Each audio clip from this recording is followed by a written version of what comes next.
ಇದಕ್ಕೆ 3 ಪೇಜ್ ಗೆ 2 ಹೊಡೆದವಂತೆ ಎರಡೆರಡು ಚಿವು ಈ ಇಷ್ಟಕ್ಕೆ ಹಾಕಿ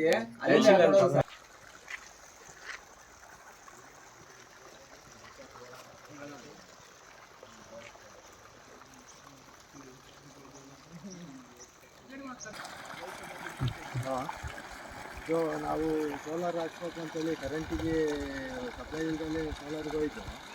ಹಂಗಾಗಿ ಕೆಂಪೇಗೌಡರು ಅಂತೇಳಿ ನಾವು ಇಲ್ಲೇ ಅವರು ತುಮಕೂರಿನವರು ಅವ್ರ ಹತ್ರ ಹೋಗಿ ಕೆಲವತ್ತಿಗೆ ಆಯ್ತಪ್ಪ ಮಾಡಿಕೊಡ್ತೀವಿ ಅಂತ ಹೇಳಿದ್ರು. ನಮಗೆ ಹೇಳಿದಾಗ ಈಗ ನಾವು ಡೀಪು 250 ಅಡಿ 300 ಅಡಿ ಡೀಪ್ ಐತೆ. 700 HP ಮೋಟ್ರ್ ಬಿಟ್ಕೊಂಡಿದ್ದೀವಿ. ನಮ್ಮ ಸ್ವಂತ ಮೋಟ್ರನ್ನೇ ಟಚ್ ಮೋಟ್ರು. ಅದರಲ್ಲೇ ನೀರು ಈಗ ಸೋಲಾರ್ ಜೋಡಿಸಿದ್ರೆ 700 HP ಚೆನ್ನಾಗಿ ಬರ್ತಾಯಿದೆ ನೀರು. ತುಮಕೂರು ಡಿಸ್ಟಿಕ್ಕು ಗುಬ್ಬಿ ತಾಲೂಕು ಚೋಳೂರು ಹೋಬಳಿ ಗಾಡಿನಕಟ್ಟೆ ಗ್ರಾಮ. 5 HP ಎರಡು ಹಾಕವೆ. 7.5 ಬೇಡ, 5 HP ಒಂದೇ ಸಾಕು ನಿಮಗೆ. ನೀರು ಬೇಕಲ್ಲ ಅಲ್ಲ ಅವ್ರು ಹೇಳೋದು ಸಿಂಗಲ್ ಪೇಜ್ 2 ಮೋಟ್ರ್ ಓಡಂಗ ಓಲವಲ್ಲ ಓಡಂಗೆ 2 ಓಡಂಗೆ 5 HP ಒಂದು ಹಾಕಿ ಪ್ಯಾನಲ್ ಇಷ್ಟ ಬರಲ್ಲ. 10 ಪ್ಯಾನಲ್ ಬರ್ತವೆ.